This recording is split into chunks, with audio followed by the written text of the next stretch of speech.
Uh,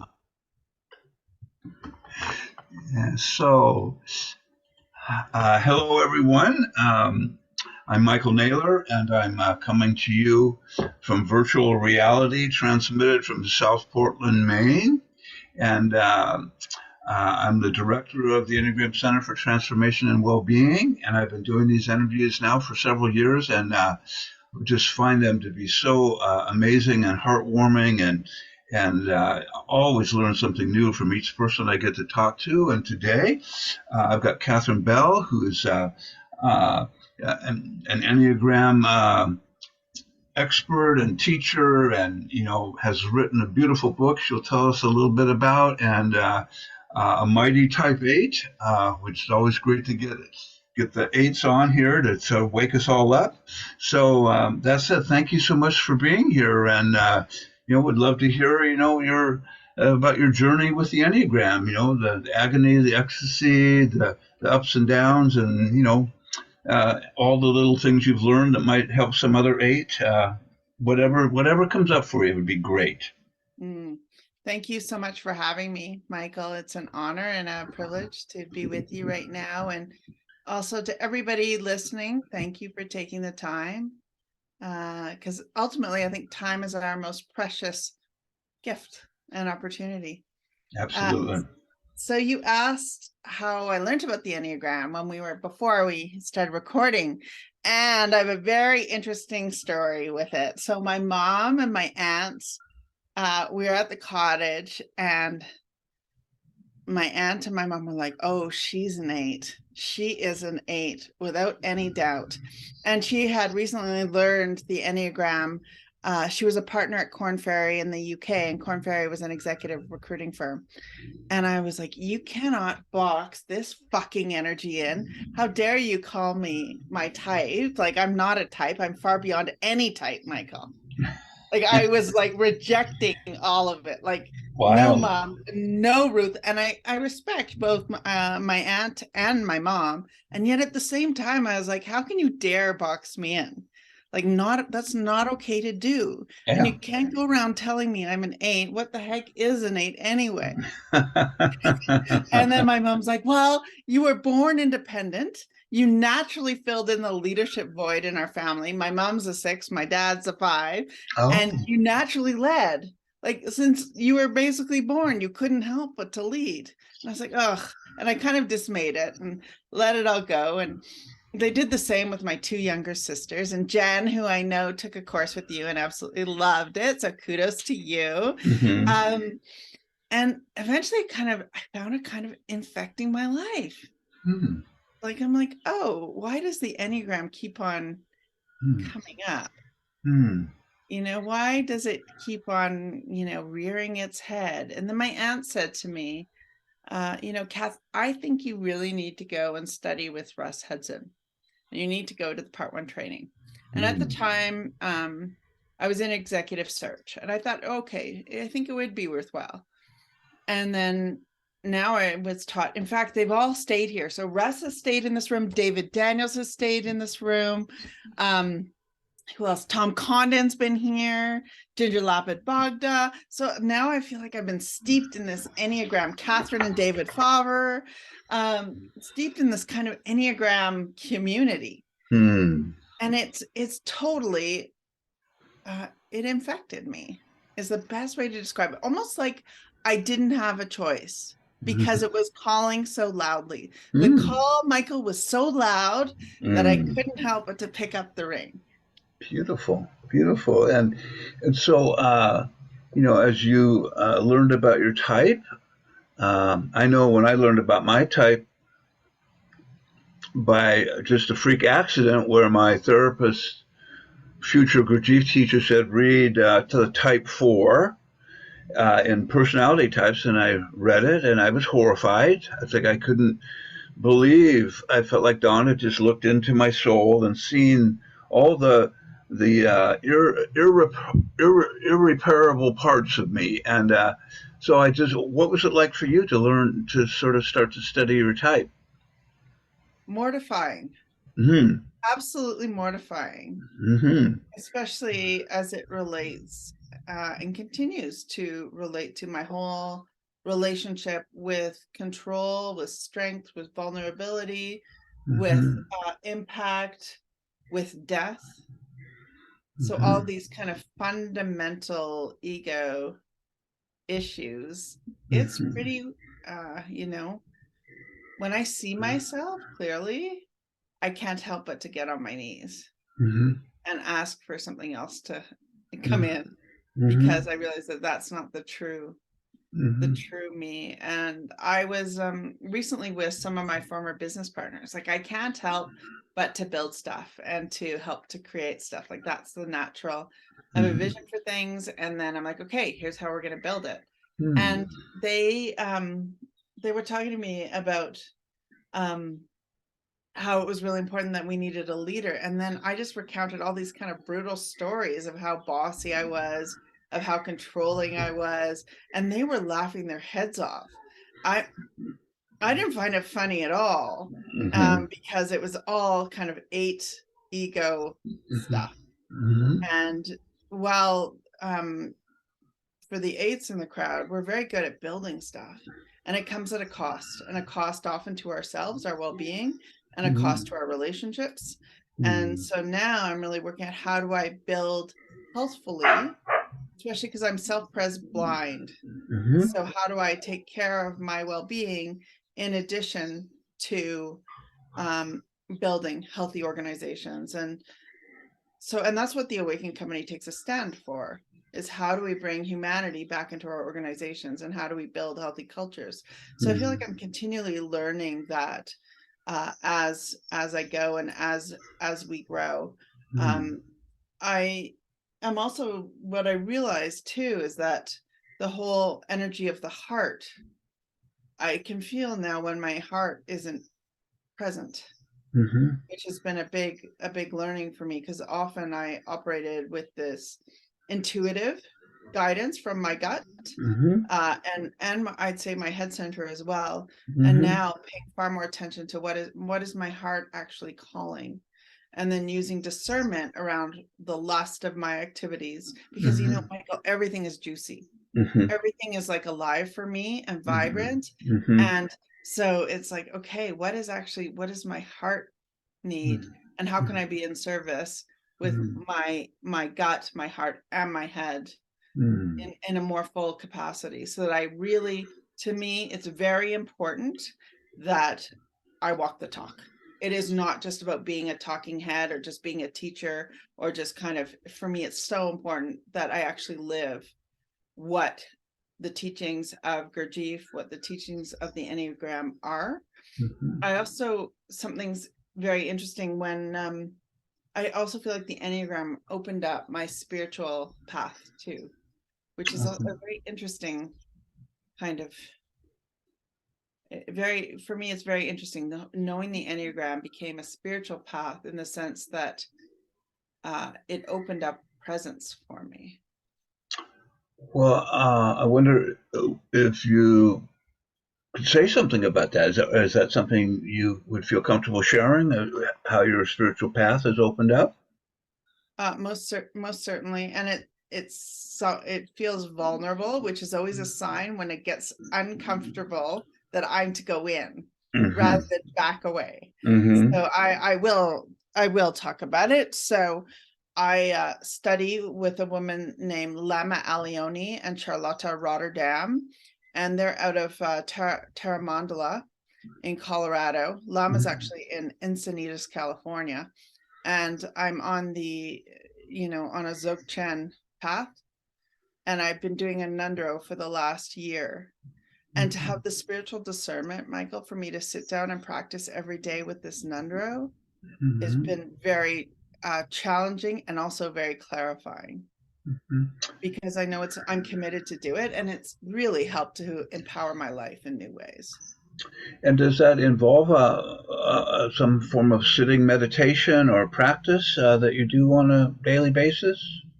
Yes, it is sitting meditation, and also a number of mantras, and there's bells and drums. And so it gets me out of kind of the, I'd say, North American culture of just kind of it's more my wild bikini, and like I'm pretty wild, and I feel like this practice enables that wildness. Oh, And a awesome. lot of the social conditioning of our world doesn't allow that, and this practice does. It's like, okay, bring in these goddesses, work with Mm, these goddesses, you are these goddesses, and awesome. embody them and live it. So it has really opened up a real path for me. So my Lama said to me this past Saturday, we had a practice, just a celebratory practice. And my Lama asked me, she said, "Where are you?" And I said, "Well, I'm in Calgary, Alberta, Canada." And she's like, "No, where are you?" And then I realized later that day, she was actually talking to me about Gurdjieff's atmospheres, Mm-hmm. that I was maybe physically located Mm-hmm. in Calgary, Canada, and there's all the different kayas in Buddhism and the Mm-hmm. Dharmakaya, and for me it Mm-hmm. was like for me it's related to Gurdjieff's atmospheres. Mm-hmm. She's like, "You're in so many of those different." I felt afterwards. I'm like, I'm in so many different atmospheres, and she knew it. That's why Mm-hmm. she asked me that question twice. Mm, yeah. So there's a real for me, it's been a real portal Mm, for presence, for to opening to the divine, to bringing that divine into everything that mm. I do and I'm involved with. And there's a lot. Like, I don't know if you know all the things that I'm involved in. Do you know? No, tell me. Okay, so there's the Awaken Company, which helps with corporate culture. And we have an amazing team of people, and we really focus on awakening ourselves, relationships, and teams and organizational culture. One simple hack that everybody should know is that organizations that focus 2/3 on corporate culture and 1/3 on financial success, that's where the biggest alchemy happens. Mm, But often people are just focused on the bottom line. mm-hmm. So Awaken Company. And part of that is we do all of these Enneagram webinars. I have one coming up in the fall with Dr. Deborah Eckerton, Mm-hmm. which is just going to be amazing. And it's on the Enneagram and relationships. Mm-hmm. And then Russ Hudson and I have a number of webinars, which you've been participating in, Mm, Enneagram and creativity. mm-hmm. So really excited about that. And I also, I'm a big philanthropist. So I started something called the Awaken Project, which helps women, impoverished women get out of poverty. It teaches them to fish for themselves. And Mm, so really that's pretty amazing. I'm also involved with the Science Center, the Impact Society, and Science Center is obviously on science. Impact Society is to help kids. And I've created an app with Dr. Tamara Sattler and Russ Hudson, and it's called awakenly.app. And mm-hmm. it is using the Enneagram to help people live better lives. It's not a meditation app, it's a self-development app. And that hasn't officially been launched yet. However, people can check it out now. Awesome. So, Awesome. and I'm also, yes, I play tennis. I'm a mother. I'm a wife. I have 10 godchildren. So to me, like, you can feel the elixir of life. Well, it sure sounds like you have a seven wing. Okay. That A7 wing is quite active. So that's awesome. Well, I would say like 60% eight, Mm-hmm. 40% seven. Mm-hmm. Like, Mm-hmm. and it's kind of the eight that allows me to ground things. Yeah, If I yeah. didn't have the eight, I'd be up in the ethers. Yeah, I find the 8-7 to be it's like this sort of uncontainable energy that's just like, it doesn't matter what it is, it's happening. So yeah, I one of my dear friends is an 8 with a 7, and he's just amazing. So a question for you, and thank you for sharing that about your path. Is a challenge eights often talk about is learning to allow my heart to come forward and to feel my vulnerability, or to feel my own personal need for loving connection with others. And so I wondered, for you, what's been helpful in helping you access your heart? What a great, great question. Number one, let me just think about this for a moment. Yeah, take your time. Mm.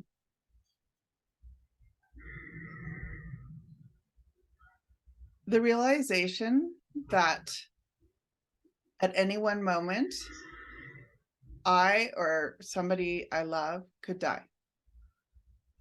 And it's more focused on the other than it is myself. I'm not as scared of myself dying. It's more the other. And I think that has come through in various times in my life. My dad died quite young. My uncle died quite young. Both two uncles died quite young. And that realization of death made me realize and the reflection on it and the reflection on the grieving process. Without living with a heart, it's like living without water. So how I want to, and I love water, and I love the ocean, and I love lakes. So how do I continually bring my heart on stream is the invitation. And my practice really does that. One of the things that I was also asked is, oh, you're reaping the benefits of your practice, and are you feeling them? You know, so to get in touch with the feeling, instead of feeling like there's armor around my heart. And the letting go is the letting go is the realization that I don't want to live a moment without my heart. I don't want to live a moment without water. And as much as I can to, my practice really helps with that. And also the Enneagram, I think, has provided a lot of insight and nurturance for that. In many ways, practice and the Enneagram has been the rain. You know, the rain into the heart. Saying, get this heart on stream, and so that you can really truly have the impact. So we had a big event this last week, and you know, I used to just kind of present stuff, and now I'm beginning a lot, not all of it, but a lot of my work with poetry, because to me that invites in the heart right away. And the comments I had, Michael, were so touching afterwards. Awesome. They made me weepy because people's hearts were touched. And every time, like, so I was doing mindfulness in corporations like 2 decades ago. So every time I'm uncomfortable, like I'm quite uncomfortable reading poetry in business settings, I know it's the right thing to do. So it's like that chutzpah of the 8 allows me to do it. And then I can kind of like, okay, just relax that part, let it be shown that you actually care. And then something magnanimous happens, and I don't make it happen. It happens itself. I hear you. Yeah. You get what I'm saying? Yeah. Something comes through. It sounds like, I the way I identify with that is that I'm more available to be present to the moment and to helping hands, invisible helping hands, and when I know things are going well when things are just coming through, and they're a lot smarter than what I normally am, and I just say thank you. There's and you know, and it often happens. You know, we're teaching with groups, and there's just something comes into the group, and there's like a wisdom. It's kind of like you know, presence when it culminates with people. There's just an intelligence that shows up that's just includes everyone, and is caring and harmonious, and really honoring of each person's unique contribution. And you know, it's a joy to be in. So yeah, so it's not me doing it, that's for sure. It's just I get to be a part of it, and so that's how I relate to it. Is that somewhat of what you're talking about? Very much so. And it also is bringing up something else for me. There's times, like, for example, with these creativity sessions with Russ, that Russ and I pre-plan them. We have notes going out back and forth, etc. And there's a time when I'm very comfortable just to hold space. And how it's been very interesting for me to examine for myself, what does that mean to hold space and to be the container? And in many ways, Michael, it's the opposite of kind of the 8. It's my energy is really as much more holding, and much more the doors are opening in all directions of my heart, and just being there. Mm-hmm. which has been a really fascinating journey. And so I think what Mm. knowing the energy has allowed me to dance in my heart and be in my heart in different directions that otherwise would not have been available to me. Yeah, awesome. Yeah, that's a lot of my practice. There's something about holding the space that invites something in, and it's very powerful. I don't know how it happens, but I know that it does, and it's so I can really appreciate that. So when you think about your journey, often eights have said to me, that lust or that robust energy that just is sort of in me Mm, that sometimes it can sort of zip past my heart and just off I go. And so learning to carry my heart along with my energy is one of my practices. And I think I'm just curious for you. Do you notice when your heart is less available, how your interactions are different than when it's open and present, and uh, where you're actually, it seems to me like the heart is kind of like a radar that goes out, 360 degrees, but when my heart's closed down, there's not much range. So I just wondered what you experience. mm. Well, things become, as are written in the text, very objective, and everybody becomes like a chess piece. Mm-hmm. Like, okay, this Mm-hmm. needs to move, this needs to move, this needs to move, this needs to move, and it becomes more of a strategic dance without the soul. Mm-hmm. And that happens to me. That definitely happens to me. And it also, the lust, I mean, look at all the things I'm involved in. Mm-hmm. Like, I can't help when something seems interesting. Like recently, just this past weekend, a CEO of a very large company came to me and said, can you work with us on this? The reality is I don't have bandwidth. Mm-hmm. However, my lust is kind of like, Mm-hmm. oh, so interesting, so juicy. And that's not right action, because I won't be of service to anybody. Mm-hmm. Anybody. So Mm-hmm. I'm very kinesthetic. So one thing that's really helped for me when I kind of get into that objectification mode, and I can feel it because it becomes literally like moving pieces. I put my hand on my heart Mm-hmm. just to Mm-hmm. kind of kinesthetically connect to Mm-hmm. the actual physicality of the area I'm trying to breathe life into. Mm-hmm. That Mm-hmm. green energy, that beautiful green compassion, Terra energy, really, Mm-hmm. really feel it. Really feel Mm. it. Yeah. And that helps. The kinesthetic really helps me. That whole what's my body telling me, what's my body, like my body will go red literally, Michael, when I'm angry with something. I can feel Mm. the energy. I feel Mm-hmm. my Mm-hmm. whole being turn red. Ah, like a volcano. Well, it's not, Or, volcanoes only sporadically erupt. This is like boom, it's like, uh-huh. Uh-huh. what you see is that it just comes out. So Mm. it's like, I almost think of the nine energy, like they push it down, push it down, push the anger down, push the anger down, and then they erupt like a volcano.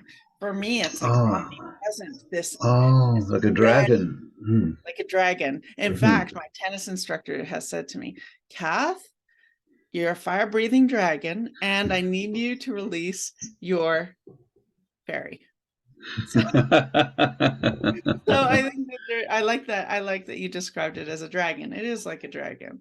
Yeah, I've got a great cartoon, a Type 8 cartoon I'll send to you, the Dragon 8. So, the 8 I've worked with for many years, sometimes when the dragon would come out, he almost wouldn't be aware of it. He was just in it. And so we made an agreement that when he is like off the rails, that I would give him a signal. So what I would do is I would crouch way down low to the ground, and then I'd whisper you're scaring the shit out of me, Michael. And he would go, oh, Naylor, oh, God, I hear you. Okay, I'm going to take a breath here. But have you ever used a technique to have people let you know when the fire breathing dragon is out of control? Yes. Yes. And it's great to have that reflection because often it just gives a pause Yeah, to because that automaticity of the fire breathing dragon. yeah. Um, so yes, the answer is yes. Hmm. And I also the answer is a resounding yes. And my kids actually give me the signal sometimes too. And often it relates to me being overprotective of them. Mm. Overprotective of them. So my energy, my fire breathing dragon comes out and they'll be like, oh, mom. And they'll Calm down, Mom. exactly. So the answer to that is a resounding yes. And I Yeah. don't know why this is coming up, but I think I feel like we're supposed to talk about it. Okay. I think we need to pay attention to synchronicity in our lives. Hmm. So what are your thoughts on synchronicity, Michael? Well, I'm I'm always watchwful for and listen to synchronistic sort of events occurring. So, how would you frame that word synchronistic? Like, what does that mean for you? It's where our inner and outer worlds collide. Hmm. So, for example, let's use the example of what I was just talking about, the fire breathing dragon. If I see a lot of red energy around me, I know to pay attention that that might be coming Hmm. out. If Oh, I experience, so I see when I see different colors, they have different meanings to me. I see. And I really do think this whole paying attention to our inner and outer and secret landscapes, Hmm. it helps to inform us as a full being Hmm. and to use synchronicity to help be a better person. So Hmm. right now, for example, I feel like um, the gods and goddesses are very happy because there's a lot of birds singing outside. I don't know if you can hear them or not. No, that's No, awesome. they're just going wild outside, which to me, that's just a little sign or a little cue from the universe that, Hmm. this is a good thing. And I think Uh-huh. we become so shut off from meaning and belonging in our in our worlds that we don't take things in Hmm. and don't take synchronicity in to be a better human being and to Mm. be of service to our world, to other humans, and to the planet. And I really do feel like, Michael, every day people should go spend time in nature because it helps to recalibrate our being. And we don't really Mm. talk about that, and we don't really talk about these kind of, it's uncomfortable to talk about these stories, and I think Hmm. talk about them because I know everybody has stories to tell that are Hmm. incredibly meaningful and Hmm. incredibly vulnerable Hmm. that are impactful.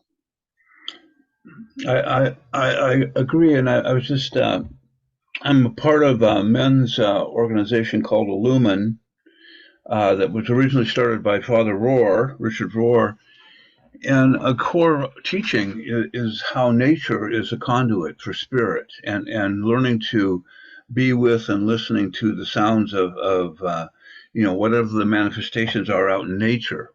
Um, right now, I'm attuning to the nature of my hair, and I'm noticing I look like a wild artist who doesn't comb his hair. That well, that's just what's happening. I guess we'll go with it. It's a little late, but there I am. My inner critic is kind of quiet right now, so I'm just appreciating that that's how I'm appearing, and reminding me myself to look in the mirror before I come here. But other than that, I'm okay. It's just still the same person.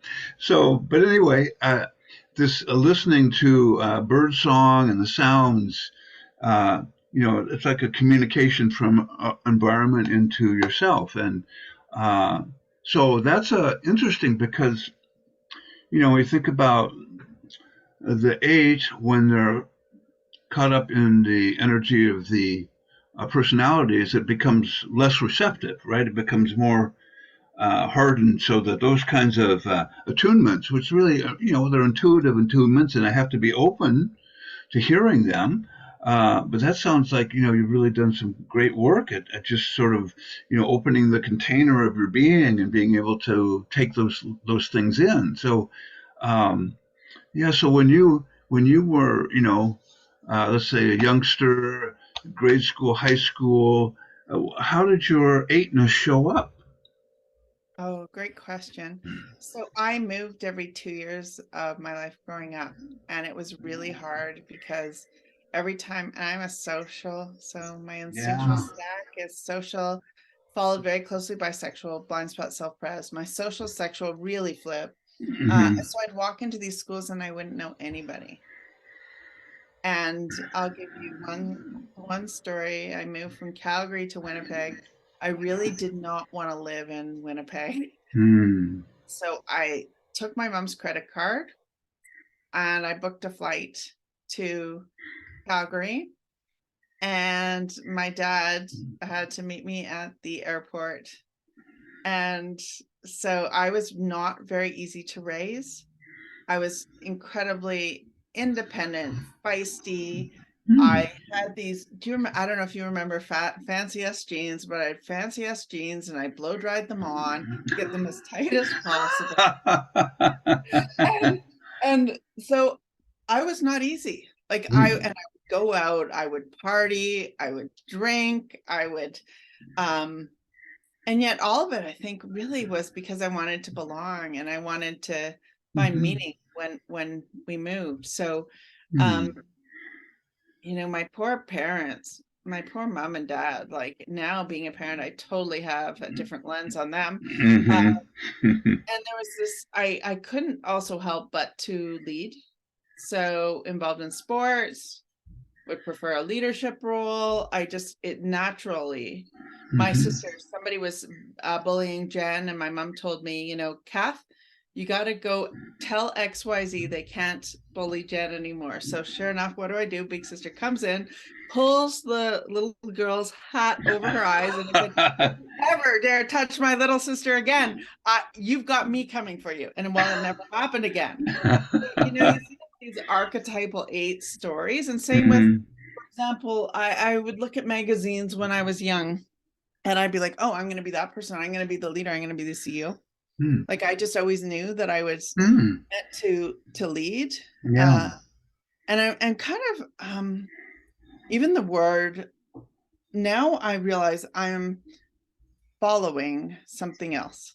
Hmm. So even to have that Hmm. word enter my being, Michael, is a Hmm. big deal. Hmm. Because before, like, there's this ruggedness and toughness and Hmm. independence about this is the way and my way or the highway, and everyone else get out Hmm. of my way because this is Hmm. what I'm going to fucking make happen, and I will make Hmm. it happen. And Hmm. now I realize I'm following the threads of the divine, which is far more Hmm. profound, which is related to the nature. And so, like, for Hmm. example, um, at the cottage, I've had baby birds come and sit with me. Oh. So like Hmm. all of these signs, Yeah. Receptivity. Yeah. yeah, that's So that's such a beautiful evolution, and I can imagine it didn't come necessarily easily, like a one-shot deal, and all of a sudden now I'm a receptive vessel. So it sounds like you're, I know for myself, evolutions often feel like I'm crawling on my hands and knees to finally help myself change. But so, were any particular impactful events that happened where you just realize, whoa, I gotta make a shift here, or how did it come to you that you're able now to be receptive and listen to that stream of guidance? mm. In my experience, it's like I've been chiseled away at. My being has been chiseled away at. Hmm. And so I have 2 boys, John and Michael, and with the birth of each one of them, in birth, your body takes over. Hmm. So my body took over the process. It was no thinking. It was just my body knew what to do. Hmm. And in the birth of uh, of the boys, something in me for sure died. And Mm-hmm. what do I mean by that? It means I realize like everybody's somebody else's daughter or son, Mm-hmm. and that impact is more about generations Mm-hmm. than it is about individuals. It's more about community, it's more about family, it's more about the collective than it is about my will. Mm-hmm. So the birth of the boys had a profound impact on me and just my vista on the world. And I also feel like my mom's very spiritual, and I think I've had this lovely voice in my head since I've been born, and she Mm-hmm. sang music to me, she read poetry, Oh, so beautiful. I think I've had this influence in my life throughout my whole life. So I think I've been in many ways kind of chiseled away at over time so that I can Mm-hmm. be more raw and Mm-hmm. really it's more real. The vulnerability is more real. Mm-hmm. And Yeah. it's, just and also experiencing all the deaths in the family that Mm. also and every day I feel like I'm learning something and I'm being chiseled away at. Yeah. The divine is chiseling away at me, Yeah. even to the point of with my practice. At one point, I was like, all this practice, so much practice. I've had enough of practice. And sure enough, that night my scarf lit on fire. I'm like, okay, I can't stop practicing. No, so there's all of these, but again, back to the signs. And I think people really need to pay attention to signs and symbols that are around us. It also makes life far more interesting. Mm. Yeah. Beautiful. Well, one of the things, like I came to the Enneagram when I was encouraged to read Don Risso's Type 4 description. Um, Basically, my entire world had been nuked. So I was teachable. Like I didn't come in on a nice day and say, "Oh, gee, I want to learn about this." And so we were talking yesterday in the workshop about how you know those of us who learned the Enneagram, that part of it was an emergency. It wasn't just a casual moment. Like something's going on here, and something is begging for a change. And then so I noticed that folks, some people learn about the Enneagram. It's kind of an interesting, fun thing. I can talk about it, but then when they get a glimpse inside and start to see inside, they go, "Oh my God, it's an emergency. I wasn't signing up for an emergency, but it's an emergency." And now it's like the door shuts behind me and I can't leave the playing field anymore. It's too late. And so it's an interesting thing to watch. It seems like there's sort of two levels of folks: those who are just like myself, been thrown into, you know, a battle zone, and there's bullets whizzing, and so I'm available. And others, who are just, come in and just taking a bite of it, and they come and do a workshop, and then at some point something wakes up. So it sounds, I wonder what's been true for you.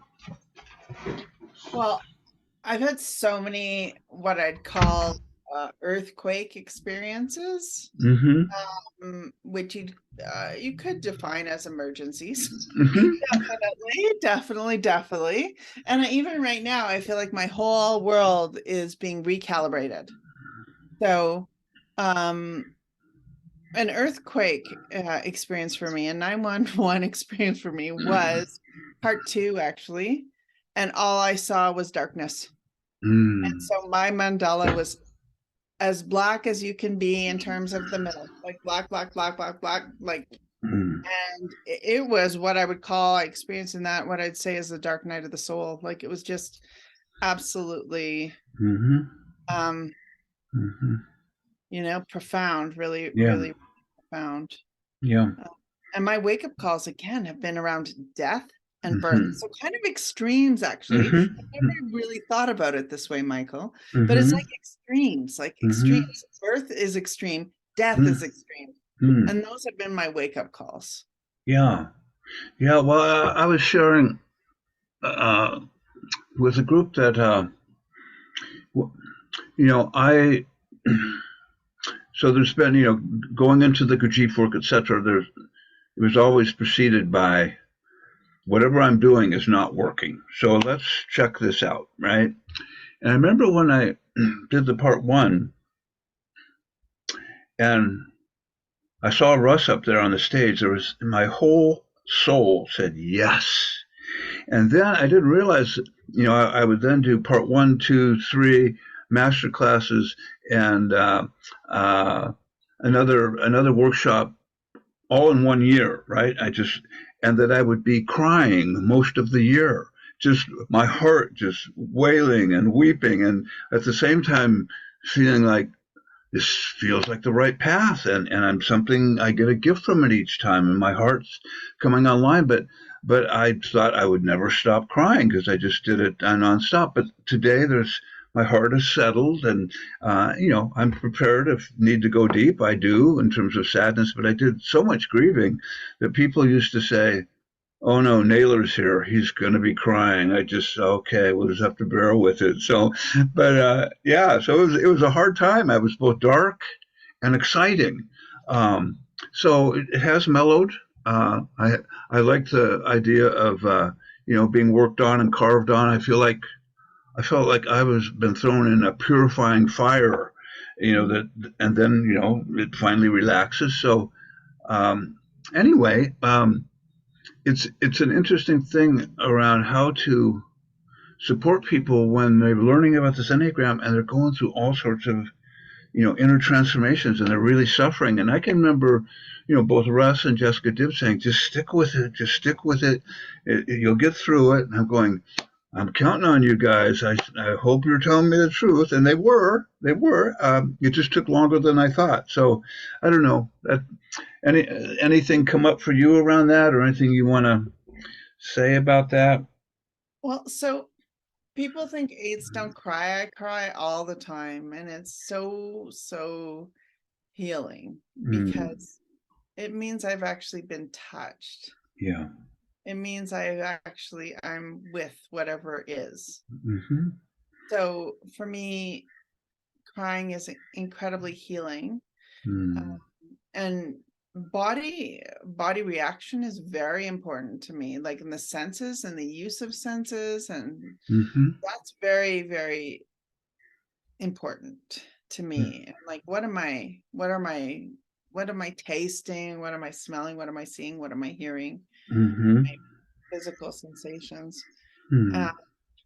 So, and I cry, and I cry a lot, and I cry a lot about the state of the world, and my concern for the children of the world, and my concern for the animals on the planet, and all forms of life on the planet.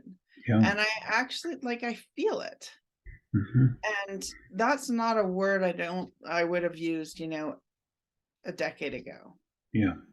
And I really do think it's because the work has worked on me, and also my practice has worked on me. And now, for example, my practice calls me, I don't call it. So there's been these changes in my life as a result of doing the practice. And the other thing I'd really suggest, so I'm noticing now, I had a shot for my knee. I have a very damaged knee. And I had a shot for my knee on Friday, and I haven't been able to move. Like, I haven't been able to go for walks. I haven't been able to play tennis. I haven't been able to kind of let out my energy. And I just am noticing my reactivity is way high. Because I haven't been in my body. So, okay, can I do? What's back to what we were talking about earlier? What's the smallest thing I can do? So it's breathe, sit, sense, ride the energy, use the energy. Because our eights, I feel like I have this catalytic converter in my belly that's just got so much fire, and and use it for the good. Don't just squander it. Use that, for me to use that vital energy to create. My anger is a form of creation. And instead of lashing out, oh no, I'm going to create something really cool. And ideally, the really interesting thing is that I love empowering other people. Like that is one of my favorite things to do, is to watch other people be empowered. Beautiful. Yeah. It just gives me, like, to watch my John and Mike thrive. Oh, Michael, it's like my heart sings watching them. My whole being sings, just watching them step into who they are. And that applies with anybody that I'm around. I love when people are kind of step into their own power. Yeah. I love that empowering, and yeah.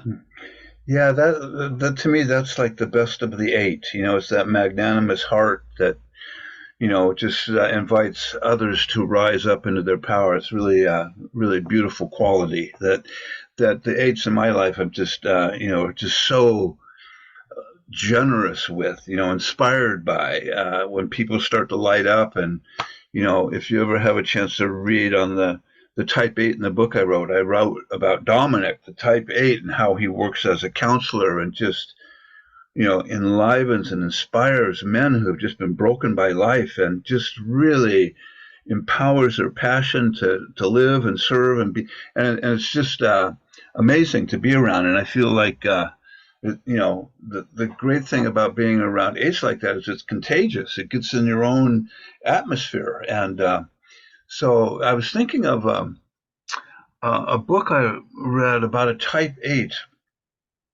It's a book called Mother California, and it's I don't know if you've heard about it, but type 8 who went to prison because he accidentally killed somebody, but he was a really violent guy, and for life sentence. And for about 20 years, he just, what do eights like to do when they're down the levels? Let's have a fight. I don't care if I win. I just want to have a fight.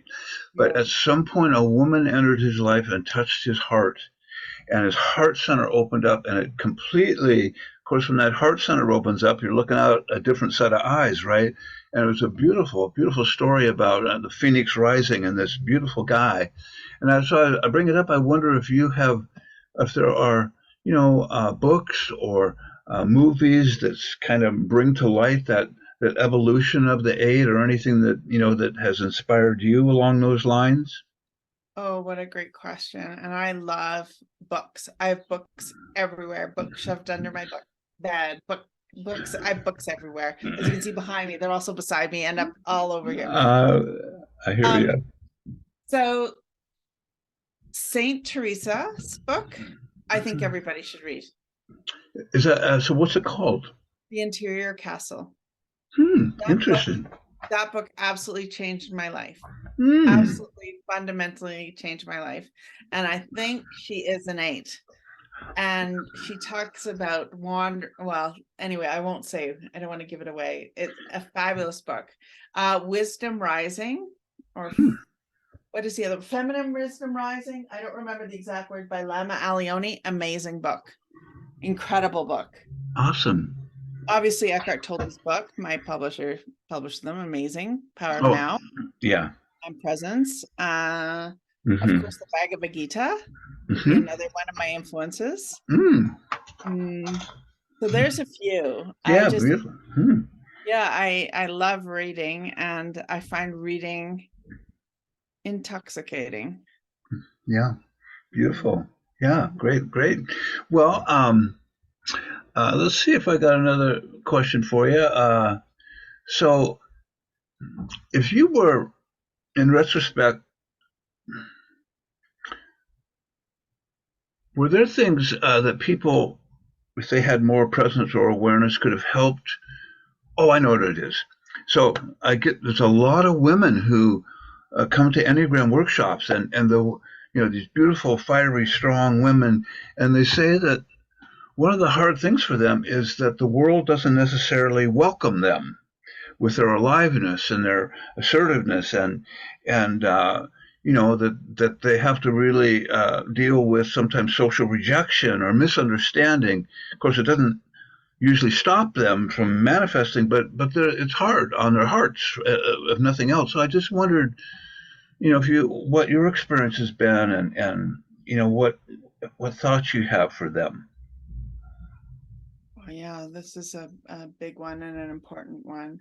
And I think in so many ways our societies has dampened the embodied feminine, this, as you said, this aliveness. And I think so often it's said, you're either a witch or a bitch if you're an assertive female. Mm-hmm. And here's some reality. In business contexts, women display the characteristics of transformational leadership far more than men, and yet are experience far more executive churn. And when interviewing women, women underestimate their capacity, whereas men overestimate their capacity, are way overconfident. Ah, interesting. Yeah, so there is a huge system at work here, Michael. This is not something that is it is implicit, it is explicit, it is brutal, it is for example, I was recently working with a leader, and the feedback she was given was completely unwarranted and unjustified and illegal. So this is a real issue. And I do think the more we can all stand in our own power, the better it will be for everybody. And also to be willing to be vulnerable, uncomfortable, and call these things out because they need to be called out. And sometimes, somebody's job depends on it, so they're not willing to, so they're caught. Of course. They're caught. However, there's always other things people can do, like join groups related to it, or join groups related to DEIBA. Like there's always something we can do. So I'd invite, what is the smallest thing we can do? Right now, I'm really big on empowering other women and having other women and people empowered, because I am kind of done with the old narrative. I'm finished with the old nomenclature. It needs to change, and it's for the betterment of everybody. The research shows also that the more diverse a group is, the higher performing it is. Yet often I walk into a boardroom and I'm the only woman, and that's not okay. We need to change the system, and it makes me very uncomfortable and feel very isolated when that happens. And yet I know I'm taking a stand for something larger than myself, and a stand for other people who may not be able to be there. So it's also, if you are able to, and I just see myself getting more and more vocal about this, and more direct about it, actually, that it is important that the vitality and aliveness in women be seen and experienced for everybody, and it will help our whole society. So it's really, really, really important. And often people will try to quash it, and also people also forget about women. Like a woman will say something and they'll ignore it. When a man says it, it becomes more powerful. So I've gotten really crafty about, I know people will repeat my message, and I get really crafty about who I'm going to say it to. Then at least I know my message is getting out. Oh, I'm serious, Michael. Yeah. I'm serious. Like, it's like, because we're not being included in certain conversations. And I'm like, I'm done with that. That whole kind of, I'm done, and I am lucky, and it's an honor and privilege to take a stand for other people, as uncomfortable as it is for me. Because there's that whole social conditioning piece that you're not really supposed to act like that. You're not really supposed to do that, as raised by a self-pressed 6. So, and likely a social 5. So it's like, okay, I'm kind of wearing off my parent stuff, my family stuff, society stuff. And that's why I feel like I'm in this big transformation. I will use anything as grist for the mill for that. So like, Michael, I use astrology, I use numerology, I use so many different ways for how do I actually awaken to be of service. And I would really invite everybody to do that.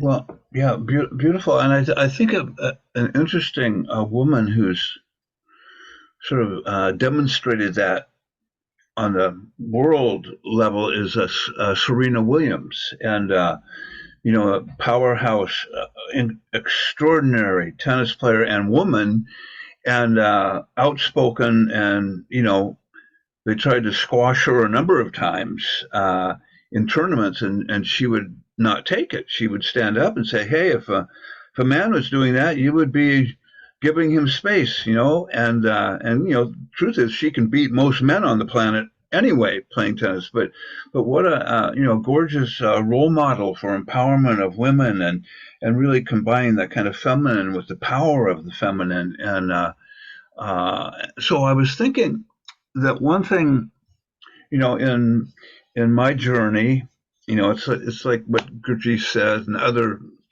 teachers, that doing spiritual work alone isn't difficult; it's impossible.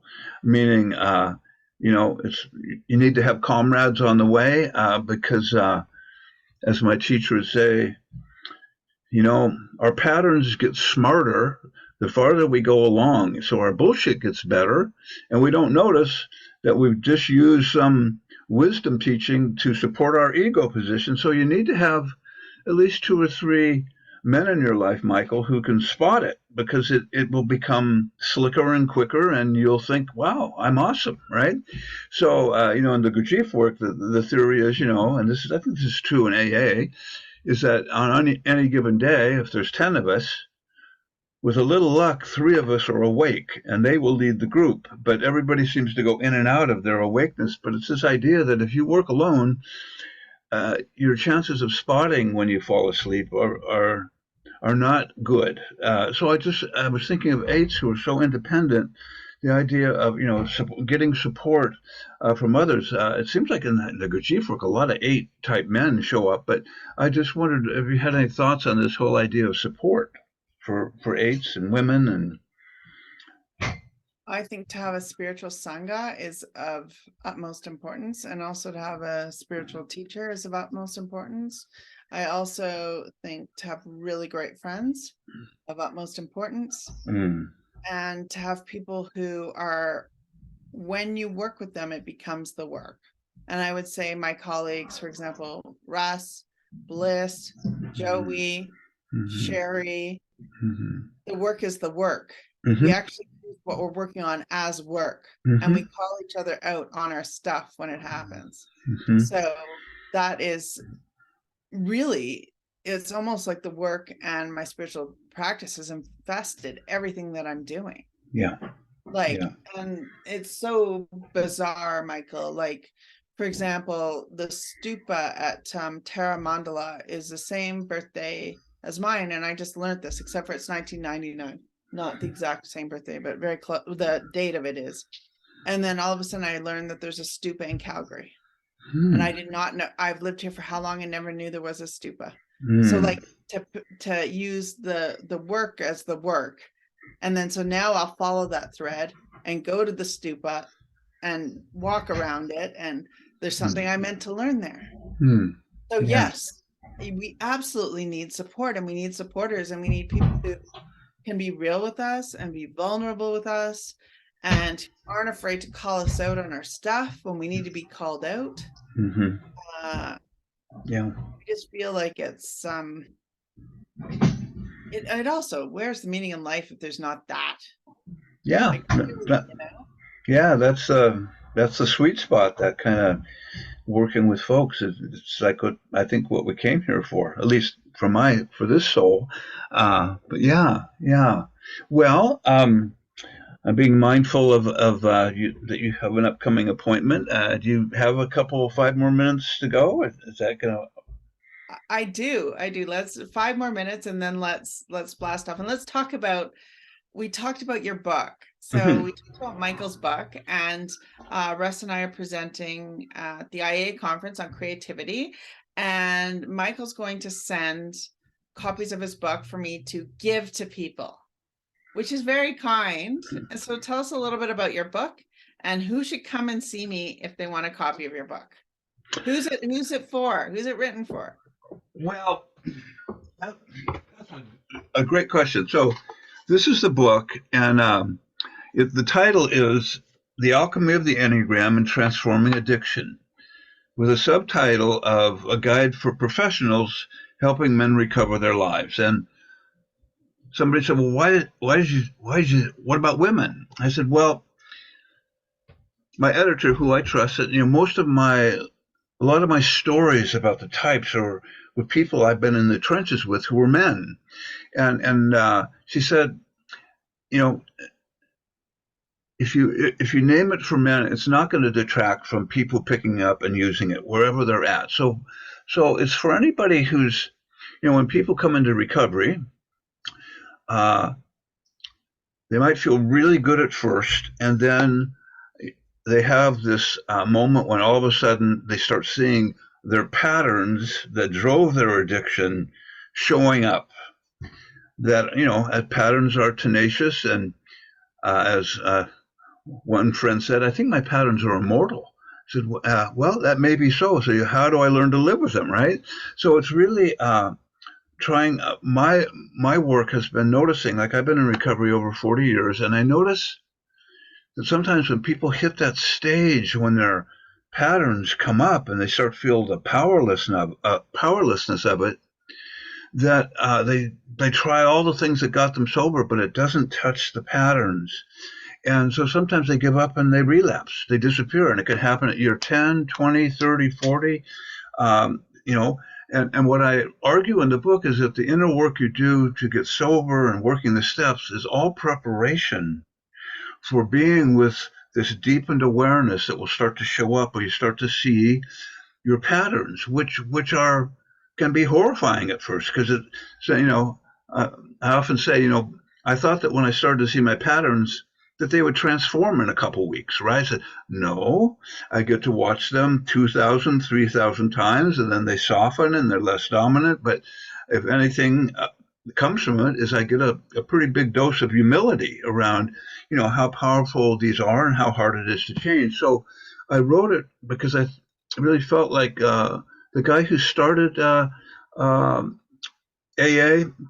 they'd start off with the circle and the triangle as the symbol, and what's missing is the hexad, which is about growth, either moving in the direction of growth or moving backwards. And I think my hope is that the conversation of the Enneagram becomes more accessible to people, and because it's not different than anything in AA, that it goes hand in glove.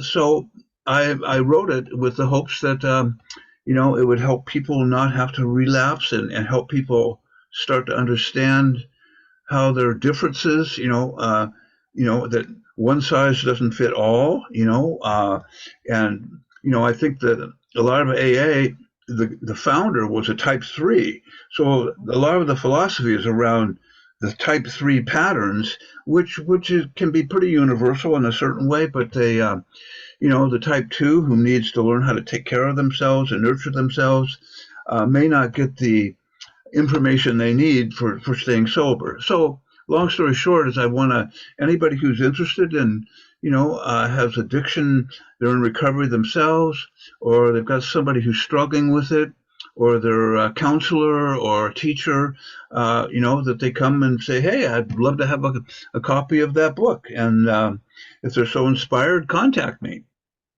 Yeah. So, and you're going to send me some books to give out to people, right? Yes, absolutely. Absolutely. I'll send you at least 30. So. Okay. Awesome. So at the IAA conference, come and find me, and I'll give you a copy of Michael's book, which is just, that sounds amazing. And that book sounds of great service, Michael. So thank you for doing it. Mm-hmm. And on that note, I think, the 8 invites everybody to think about what's the smallest thing we can do. Mm-hmm. What is the absolute smallest thing we can do every day to live into our divine potential? Mm. And, it's been such an honor speaking with you and listening to people. And thank you so much for having me. Yeah, thank you too. And really, really appreciate it. And looking forward to continued connection with you. So, all right. Many blessings.